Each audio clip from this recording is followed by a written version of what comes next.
Hi, hope everyone is good, having a good Sunday.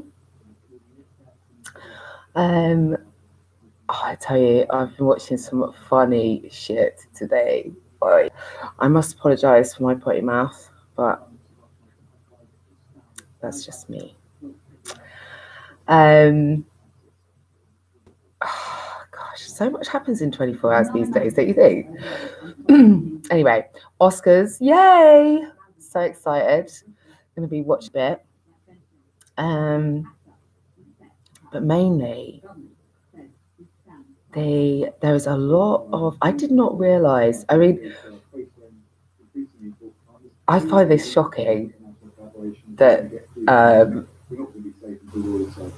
there is even this content available, to be honest. But do you ever remember the film Magnolia? Has Tom Cruise in it, and in it he's like this really narcissistic, arrogant sex guru to other men about how to tell them to get girls, and sleep with as many girls as possible, think that they're God's gift to women, that kind of attitude. That's not what the film's about. That's just his character in it. It's about lots of people. You know, do you remember the film Crash? Kind of, I think it's around the same time. Similar sort of thing. It's just about how a sequence of events kind of connects loads of people, and in just a really interesting way. If you haven't watched it, it's a really good film. Anyway, what has been put before me in the last 2 days is all to do with that kind of attitude. I've seen a lot of videos from like the most toxic masculinity I've seen since my ex is, and it really makes it kind of shocks and appalls me at the same sort of level, that this is what people are. He's teaching other people to be like him. There's a few of them which I'll obviously share with you, and I'll also share people who do parodies of these people, because their opinions and way that they speak about women is outrageous. So, and then you got to think, well, if there's people paying to go see these people and do their courses, and that's what they're teaching men to be like, that's the way of the man, and no wonder we've got a problem. Like, there's a documentary. I haven't actually had the chance. I saw it, with a guy called Reggie Waits, and it's about it's this like new wave of men that feel that they are hard done by. They're hard done by in the world, and that they are not being heard. that they're getting a rough deal above women, below women. They're getting more of a rough deal than women.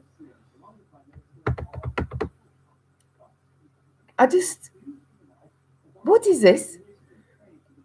Men have ruled the world forever. Like, there's no equality here. Let's be real. It's a work in progress, but it's not. You just look at this. Look at any fucking statistic, any, in terms of employment, in terms of salary, in terms of abuse against women, and then men getting away with it. Like, please, and they're hard done by. diddums. Like this, anyway, there's so I'll put the link into that Reggie Waite thing, because I just think that men and women we're born equal, and just this, I can't even get my head around it. One of the guys I've seen just 2 seconds ago, I was watching this video about, and it was entitled about how women are just so immature, emotionally immature. Women, all of us, yeah. And they were trying to compare. There's 2 guys comparing a woman being on her period. Okay, a woman being on her period and how emotional and moody she gets, to a man's testosterone making him cheat, and how that's the same. That's the level. Oi, oi, oi. Oh, wow. So yeah, so there's that one. The other thing that they were saying is how women are just baby making machines. That's all we are, guys. Yeah. Women, listen. You roll up, listen to this. There's a guy called, what's his name? Kevin Summers, is it? Now he thinks he is God's gift to anything. And his opinion, it goes along the lines of this: if you were over 30, yeah, you're barren, you're ugly, you're useless. You shouldn't have a voice. You should be stayed in the kitchen. You shouldn't be out. You shouldn't be allowed. You shouldn't be allowed out. You shouldn't be seen in public. You're basically anything over 29 is just useless to society and to men in general, and that all men should have the right to cheat. And he calls it something different. He calls it what is it? He calls it something. His options. He's choosing his options or something, or whatever. I can't think of what it is, but I'll put the link into this video. Right. Well, that's good. You keep yourself to yourself then, mate. You keep yourself to. There's people obviously have that opinion, and there is a shocking number of people that think that women over 30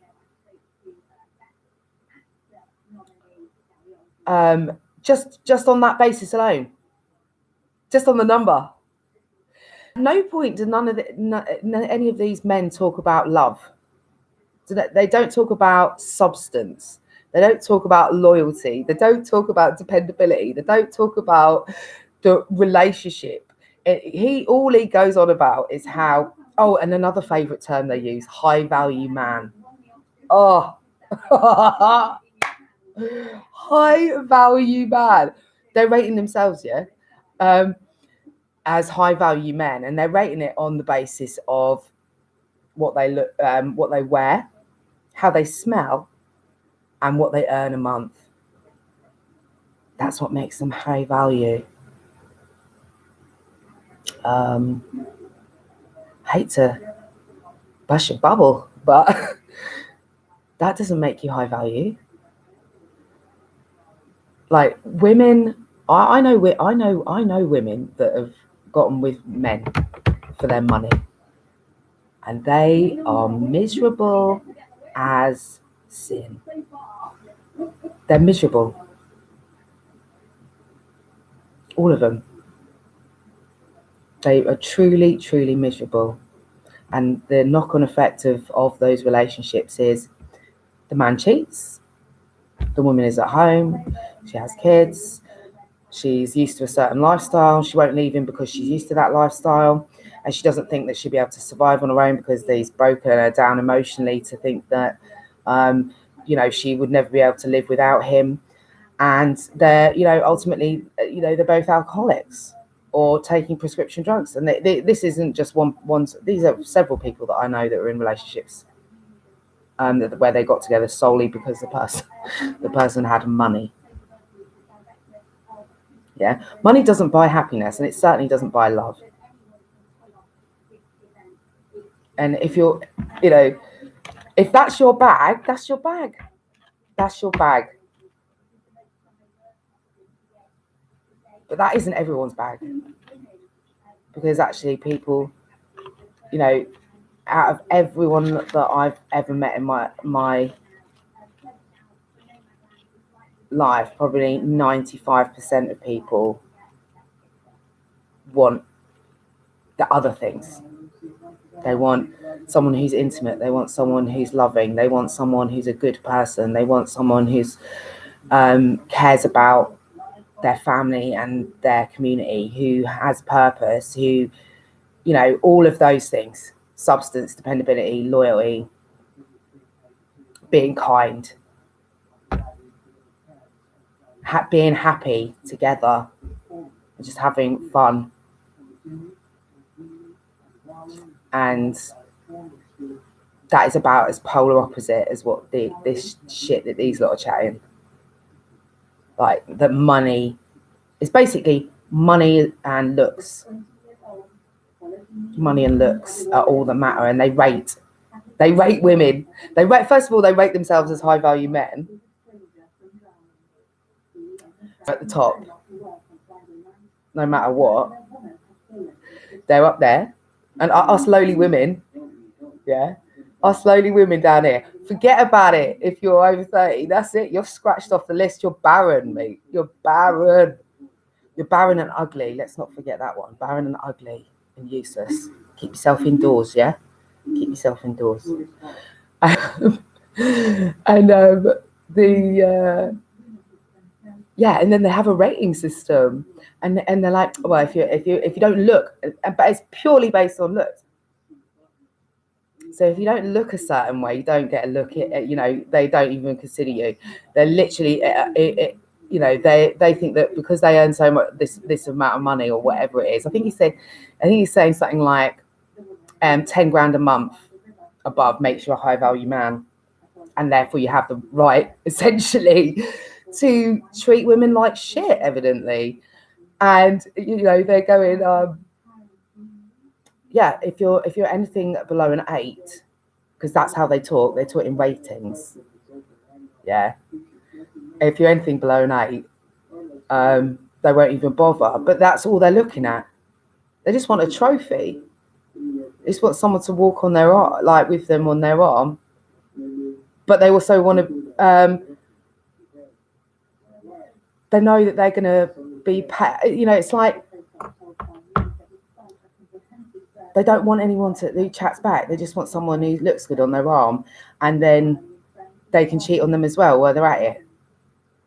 As I said, that's how they talk about it. It's not cheating. That's not what they talk. They don't even use those terms.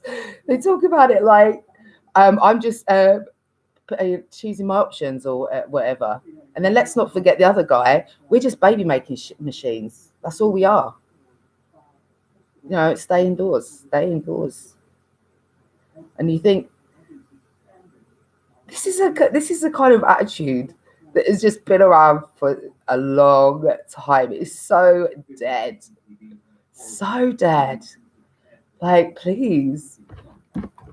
These are narcissists teaching other men to be narcissists to get women. This is so backward. I think it's just the ugliest thing.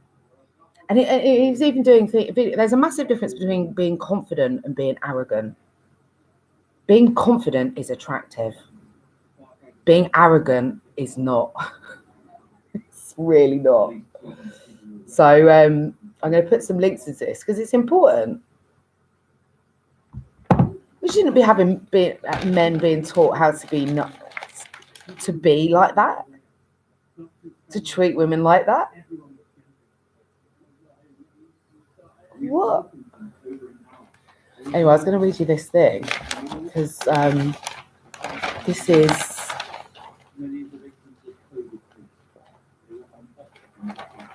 so.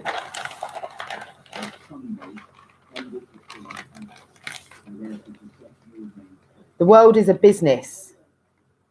Public-private partnership and stakeholder capitalism are the euphemisms for the wholly unaccountable private running of the entire country, where board directors set public policy and the complaints department has no obligation to listen to your grievances or even get back to you.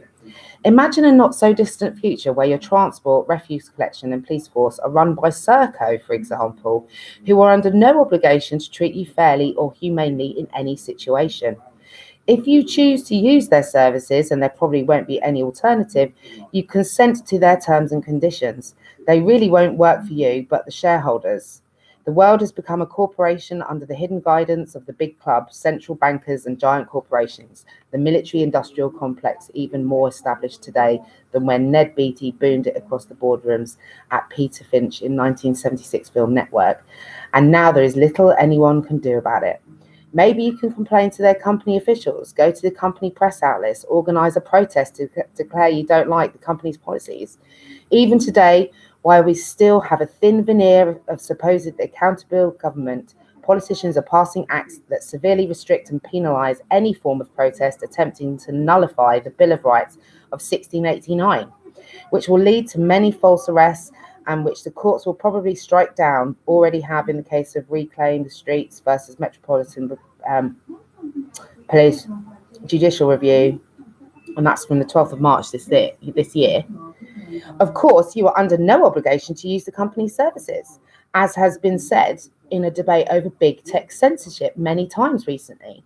Facebook, Twitter, Alphabet are private companies. They don't have to follow the law and allow freedom of speech. But when the company has a monopoly or cartel, in brackets, over an industry, what choice is there but to accept their terms? These companies are effectively in charge and set the law. This is how freedom was removed and slavery established without a shot being fired or most people even noticing. People know they're getting screwed, accepting longer hours, lower pay and less benefits year by year, no longer able to afford many of the things we're used to. The screw gets tightened each generation with the help of real price inflation, the hidden civil tax on everyone who's not a billionaire. But we can't quite see how we delve beneath the surface of the news and well beyond our permitted education window. Who is it that decides what goes into our textbooks exactly? So is the situation completely hopeless for the future? Not at all.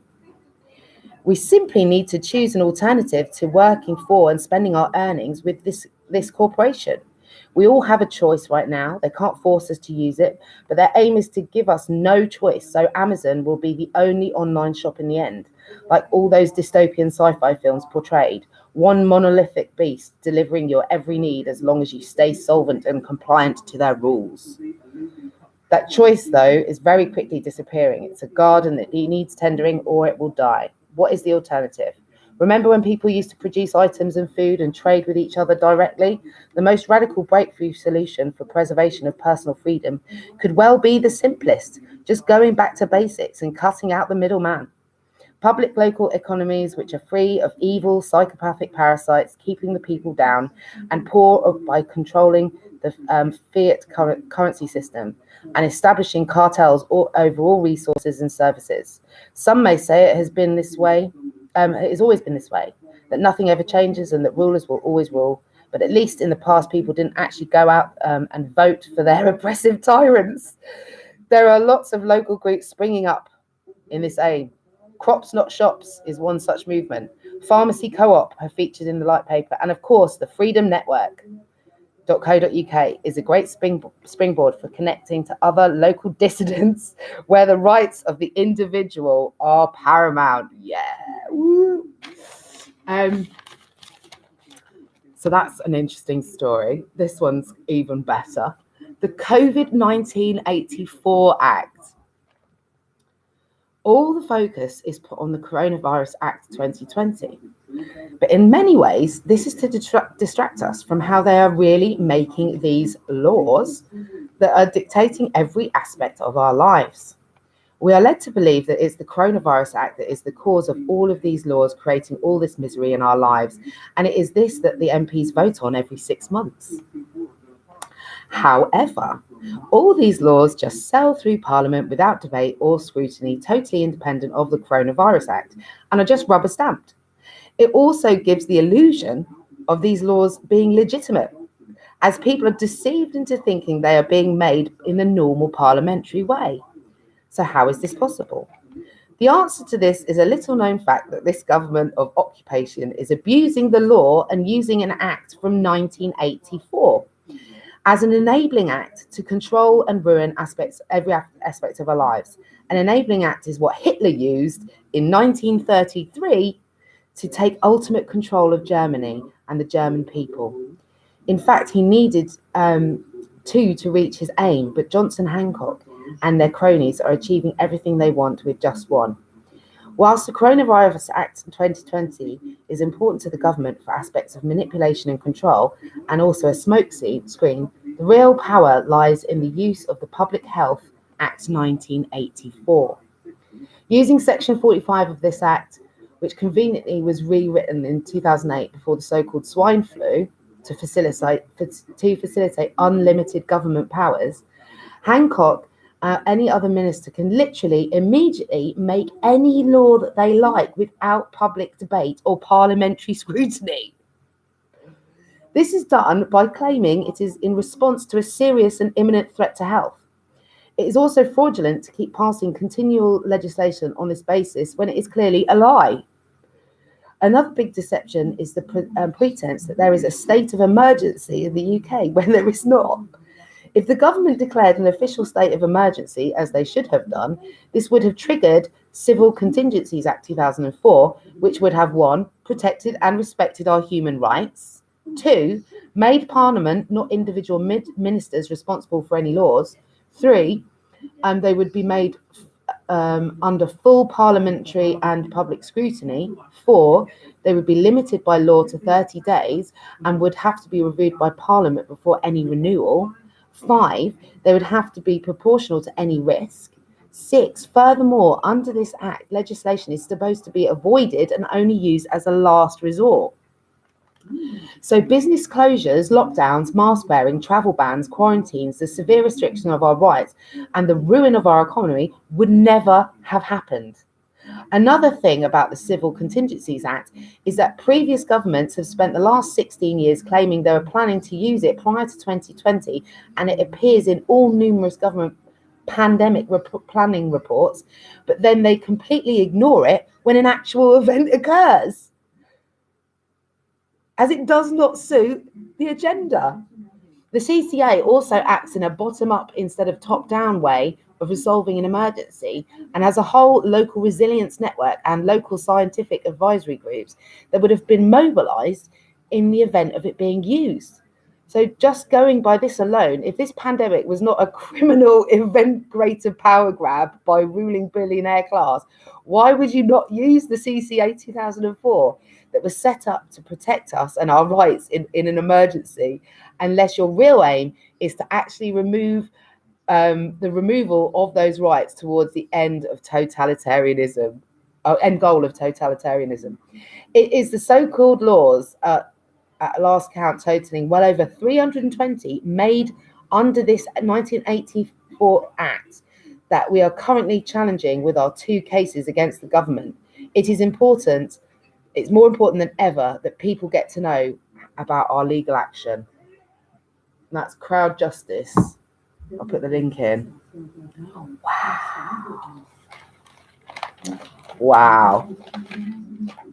So the other thing I found as well,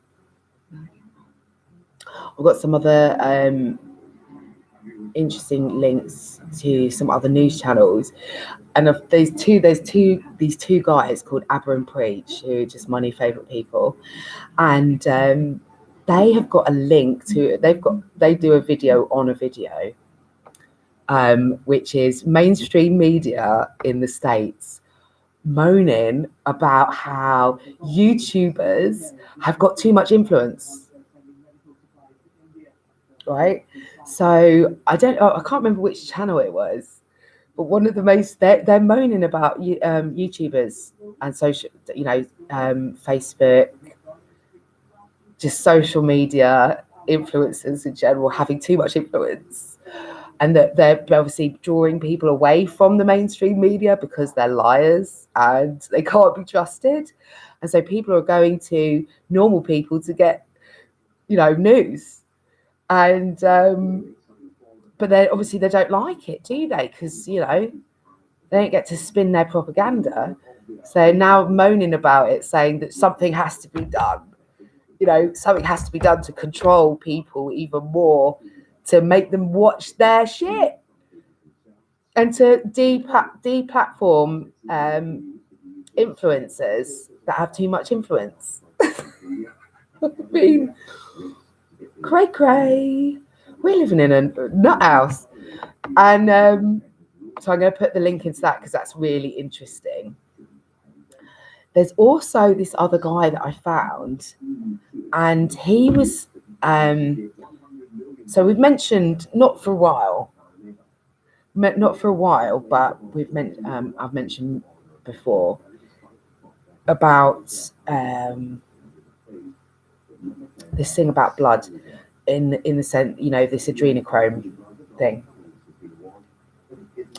with, stories of billionaires drinking young people's blood, or in the satanic rituals, those kind of things, which obviously there's lots of cases of that happening, and that's with courts. And so it does happen, whether or not you want to believe that or not. It is a factual thing that does occur, and that there are satanic rituals going on, and that people are being sacrificed and blood is being drunk. That's just, whether that sits well with you or not, it is occurring. And this whole adrenochrome thing is about the fear. It's supposed to be, live forever. Anyway, so I was like flicking through, and I see this video of this guy, and he was talking about this, and he referenced this article on, I've got it up here, Newsweek. Can blood from young people slow aging? Silicon Valley have bet billions of dollars on it, right? Oh, jeez. I'm going to read this story to you.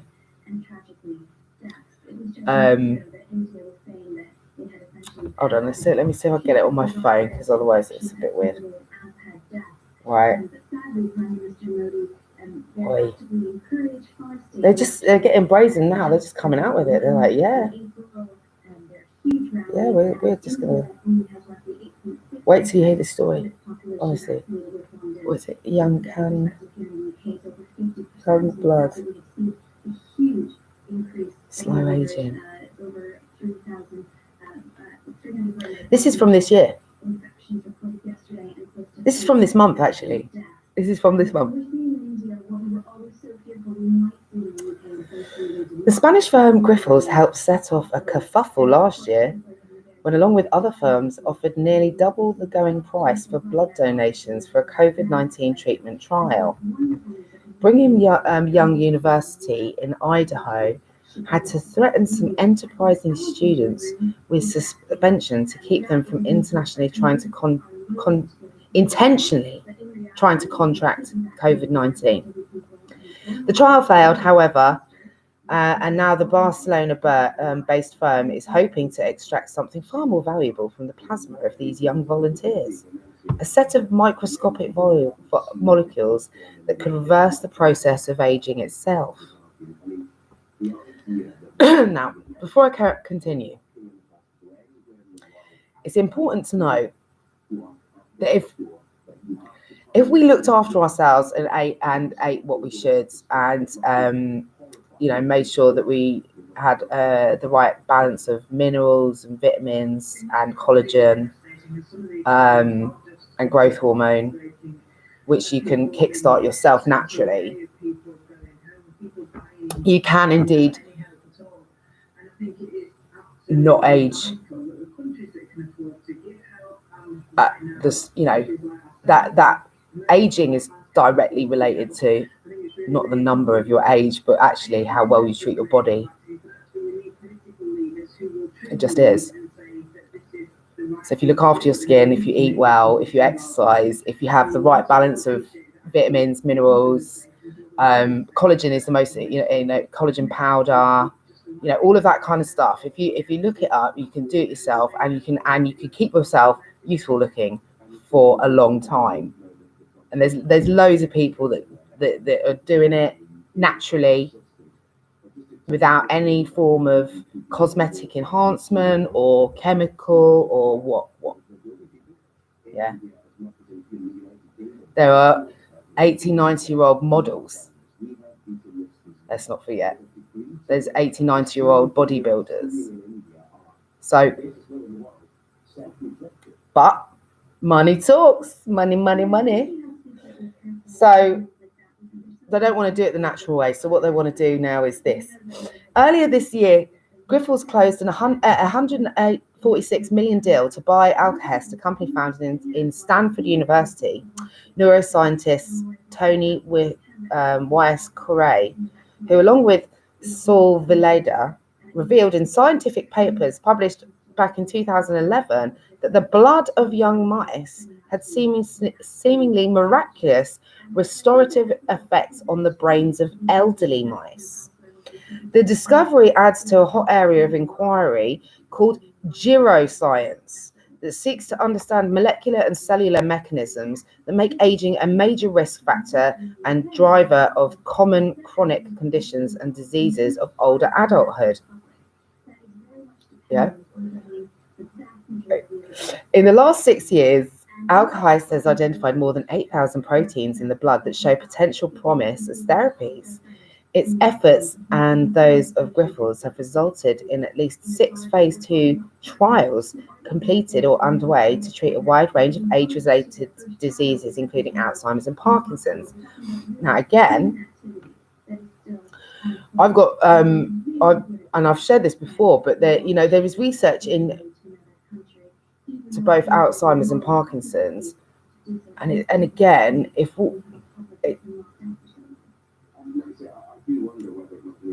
we're taught and care about our bodies from the get-go, our bodies are healing machines.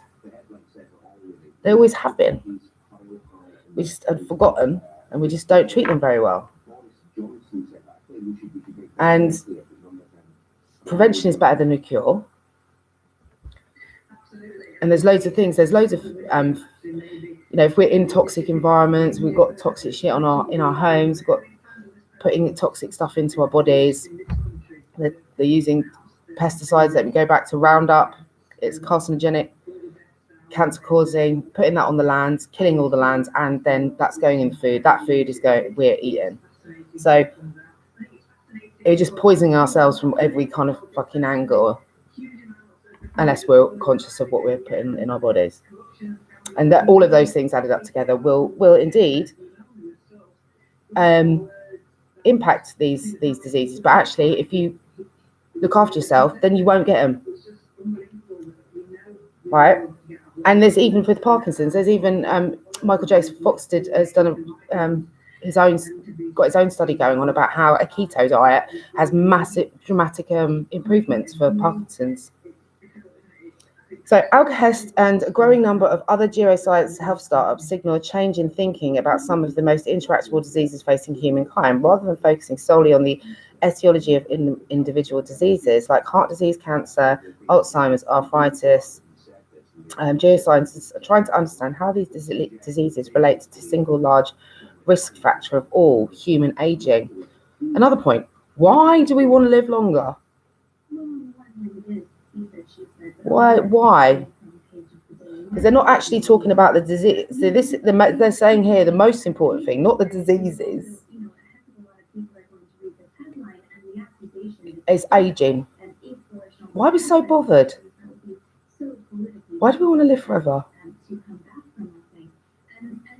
Or more importantly, why do billionaires want to live forever? Their goal is to hack the process of aging itself, and in the process, delay or stave onset of growing old. The idea that aging and illnesses go hand in hand is, of course, nothing new. What scientists is newfound. What's new in this newfound confidence of scientists that aging can be measured and reversed and controlled. Until recently, people working on diseases did not think that aging was modifiable.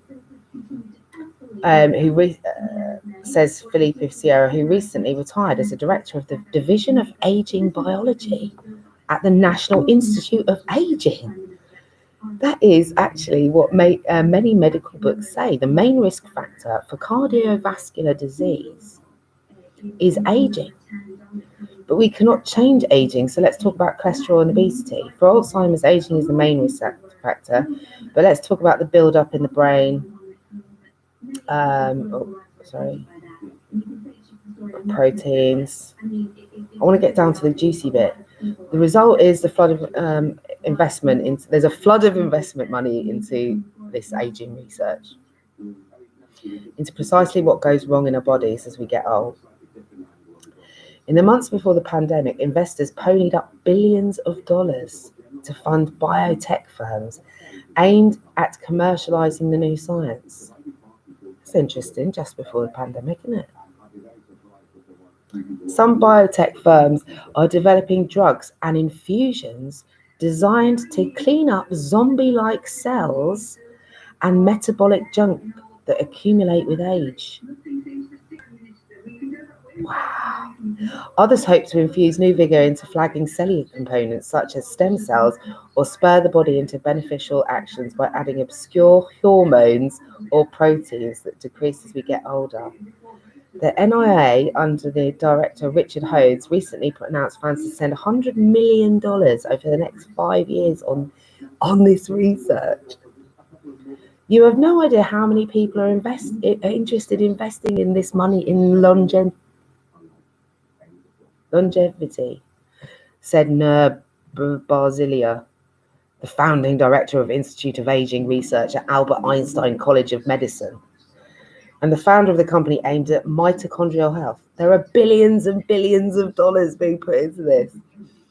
Although the vast majority of these efforts remain preclinical development, several have recently entered FDA trials and could potentially hit the market in a few years. Some are already appearing on the grey market. I wonder what the grey market is. Adrenochrome. Raising concerns that hucksters are peddling anti-aging snake oil. Others, meanwhile, worry that what might happen if these drugs actually do deliver on their promise. Will poor young people be coerced into selling their blood to elderly billionaires? Will magical anti-aging pills become the province of the Park Avenue and Hollywood rich, like facelifts, hair plugs, and Botox injections? Will the rest of us senile peasants be forced to watch them age backwards as we are left to wither and die? Getting old usually doesn't end well. Why is everyone? Why? Look, we're born, we die, everything in between. Let's just have a laugh and get on with it. Like, why are people afraid of dying? That's the way it goes. The soul is eternal. You've got if you're good, the reason why they know where they're going. That's what it is. They want to try and extend their time here because they know they're going straight to hell. Right. Getting old usually doesn't. Despite massive gains in human life expectancy over the last 150 years, it almost doubled in many developed nations, though it dipped in the past year due to the pandemic.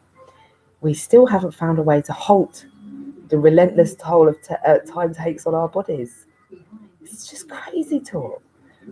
I want to get to this thing where it says, oh, is this it? The reason where they attached, you know that film's Human Centipede? I haven't actually watched it. I've just heard someone else talk about it. And I saw someone with a t-shirt on it just not that long ago. And it just reminded me of, I'm not going to go into the details of it. You know if you've seen it. Listen to this. The first hint of hacking the biology of aging might be possible came from a series of lab experiments on lowly species. They don't give a shit, do they? They're just like, whatever animal it is, we're just going to cut these fuckers, we're going to cut them up, we're going to attach them together. Like, what? So what they did is they got mice,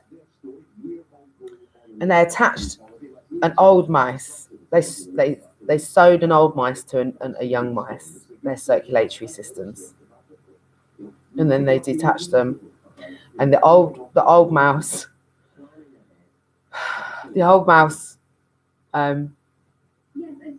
got more sprightly and younger, and the younger mouse got old, right?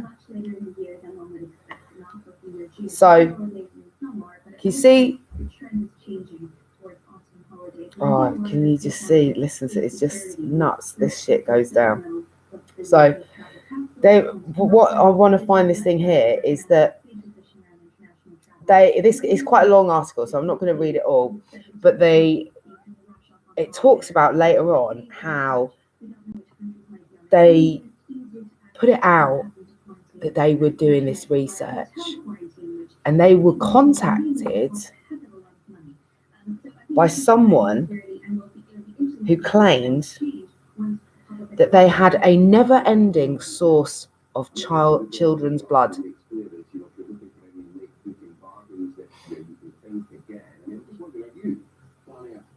available for it. Anyone? Right, it's dead serious. It's written in there, black and white.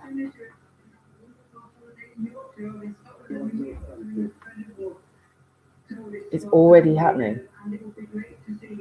Have got an unlimited source of children to as a source of this young blood. Wow. So I'm going to put this in there.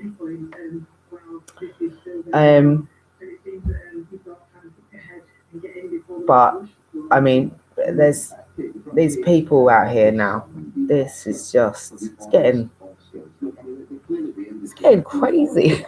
I mean, like it isn't like we haven't had a crazy enough 12. But what are we on now? What I don't even know. Does it 26th to the 4th? Oh, it's my son's birthday today. I've sent him presents, whether or not the father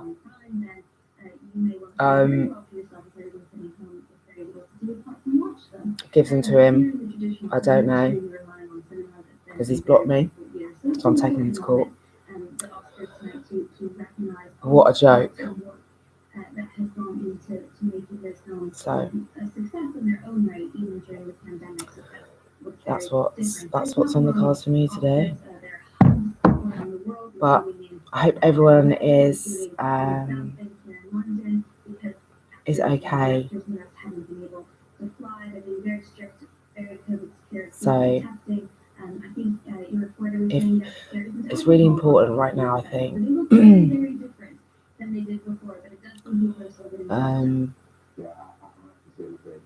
Because there's a lot going on. That it's I mean, it was a shit show March last year, but they're just turning it up a notch, aren't they? They're turning it up to 11. Like in Spinal Tap. Because the corruption that's just coming out all the time. You can't trust these people. You can't trust them.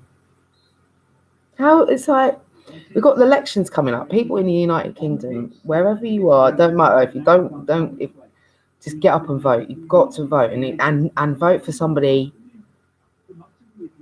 that is not conservative. There's no way that they should have any. They can't control nothing. They can't do. They're saying that they don't want to hold an inquiry into COVID-19 and the corruption that's gone on because they're so busy working. Really? Embarrassing. They're just an embarrassment. It's just a shame.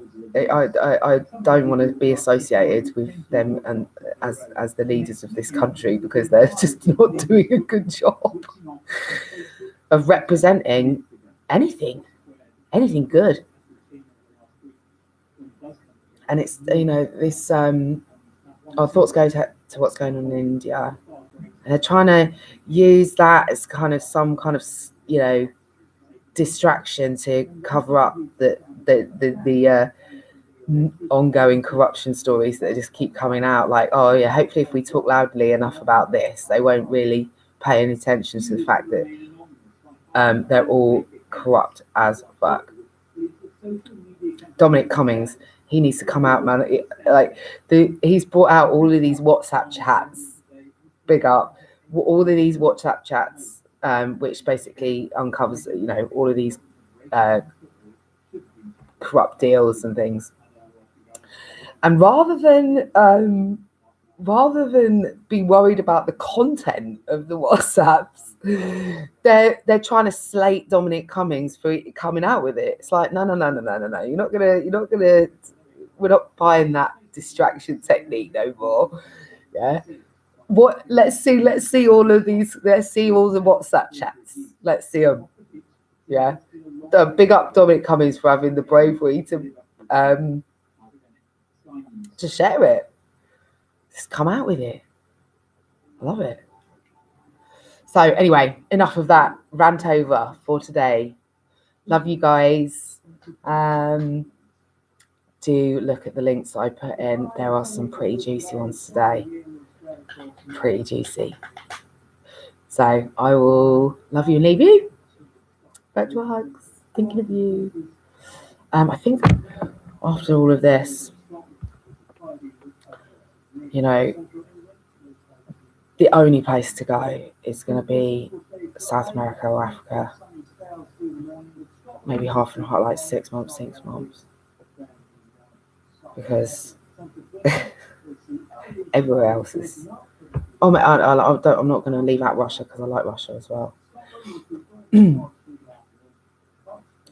Everywhere else has gone grey. So, love you. I'll see you tomorrow for more nuttiness.